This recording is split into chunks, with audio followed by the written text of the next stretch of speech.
Adaptive Snapjaw is a creature. I don't really have too much of a problem with him. I kind of like him. He is a 5-drop 6/2. I don't think the evolve's going to go off too much because he's so late. So he's not super useful, but he's kind of cool. The 6/2 is a big problem, though, since I don't think he's going to be getting much bigger. Alpha Authority, your creature is going to have hexproof and can't be blocked by more than one creature. That's pretty nice. It's going to force your opponent to maybe make some bad blocking decisions. Burst of Strength, you put a +1/+1 counter. It's also going to be a great opportunity to give your creature a trample, because then he or she has to block with only one creature, so it's kind of a bad spot to be in. Burst of Strength is put a +1/+1 counter on target creature and untap it. That's pretty good. I like that quite a bit. We don't. Savage Surge is +2/+2 until end of turn, I believe. So that is quite a bit different, actually. This guy's got Reach and Evolve, which is good. I don't have a problem with that. 3-drop 1/3 that's going to get bigger and has Reach. I kind of enjoy it. Crowned Kratok has Trample. Each creature you control with +1/+1 counter gets Trample. Obviously pretty good. Trample's a great ability to have. If you're running the Evolve mechanic, this is going to really, really juice up your guys, so it's definitely a playable. Disciple of the Old Ways gets First Strike until end of turn for a red.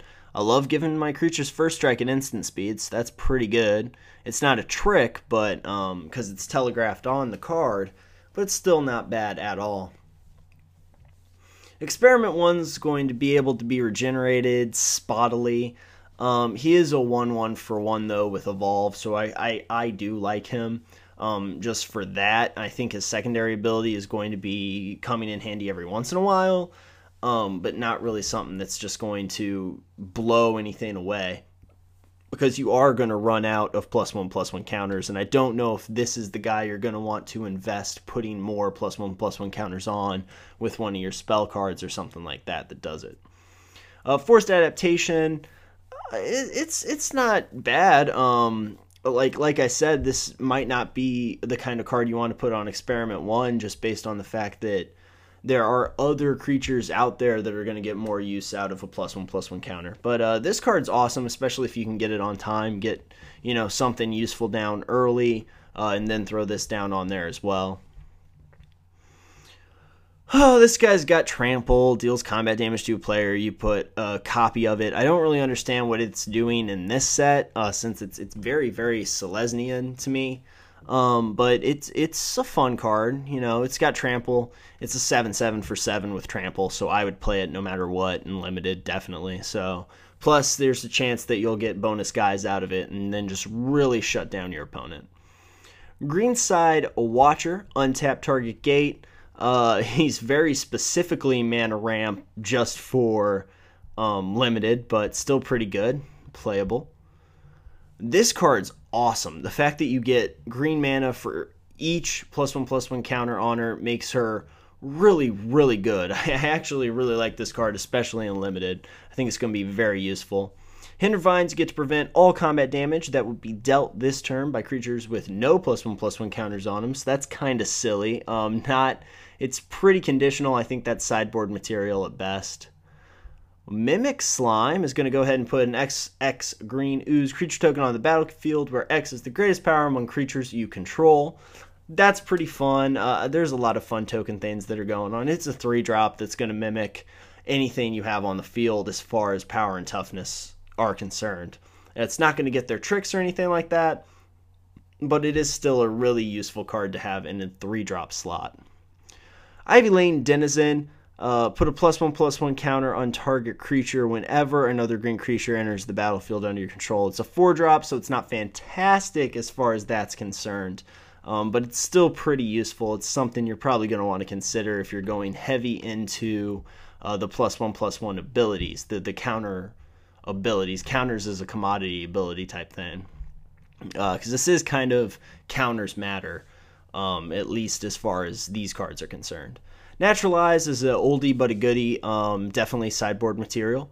Ooze Flux, this is one of the cards we were talking about where you can kind of move your +1/+1 counters around and create different things, create different abilities or effects. This is going to be an XX green ooze creature token onto the battlefield where X is the number +1/+1 counters removed.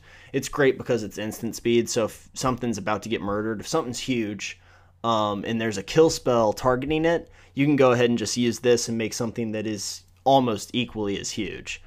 So I do like Ooze Flux. It is a little hefty coming in at 4, but like I said, these matches are going to be running long, and I think you're going to get a lot of use out of that, actually.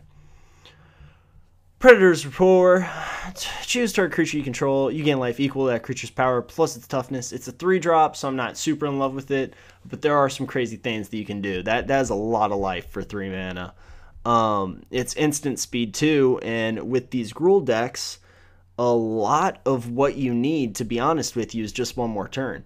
If you have lethal on the board, but they're able to get in and kill you this turn, if they have to swing all out to do it, if they have a bunch of flyers and they're finally been chipping away at you and swing all in with it, this instant spell, you gain all that life back and then you get the comeback and get the win. So I think this is actually a pretty useful life gain card. Especially in limited, well, pretty much singularly in limited, but it is fun. The plus its toughness, power plus toughness is kind of cool.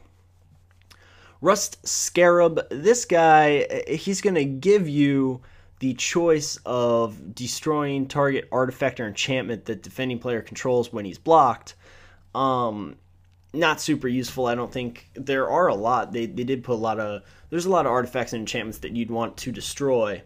But first of all, he has to be blocked, and there's just a whole aspect of him that I don't think is fantastic. That being said, he is a 4/5 for 5, so he's still pretty playable depending on what else you get.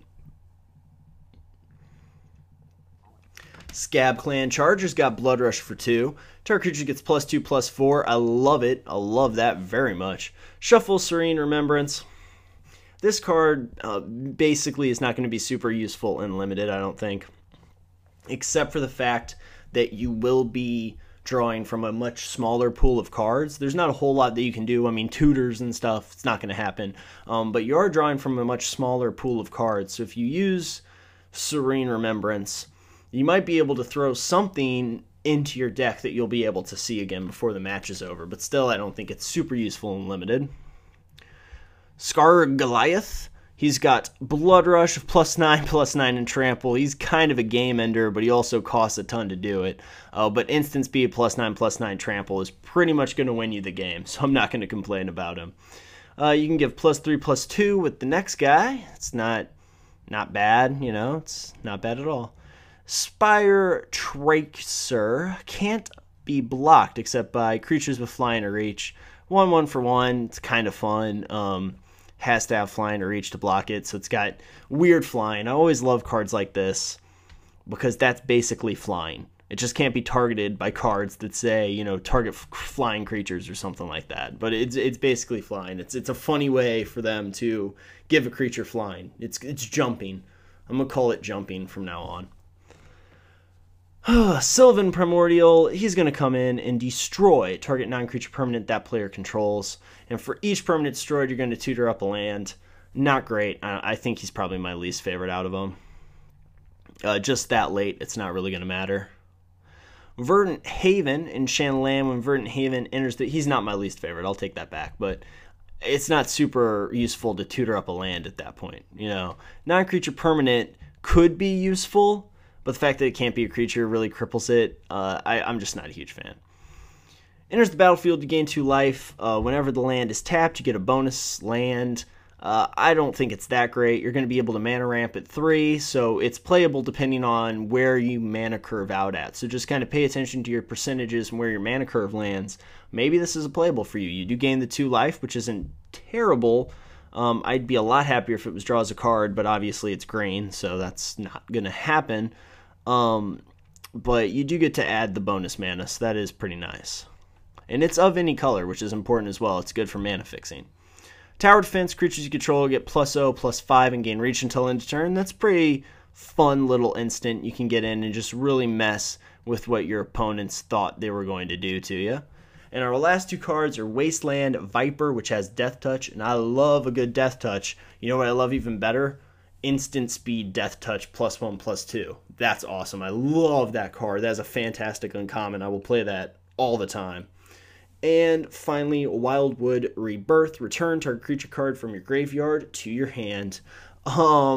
This is way back in the day. We had cards that just, well, it wasn't instant speed either. It was sorcery speed. But we did have cards that returned any card in your graveyard to your hand for 2. But the fact that that is instant speed makes that a very, very delicious card indeed.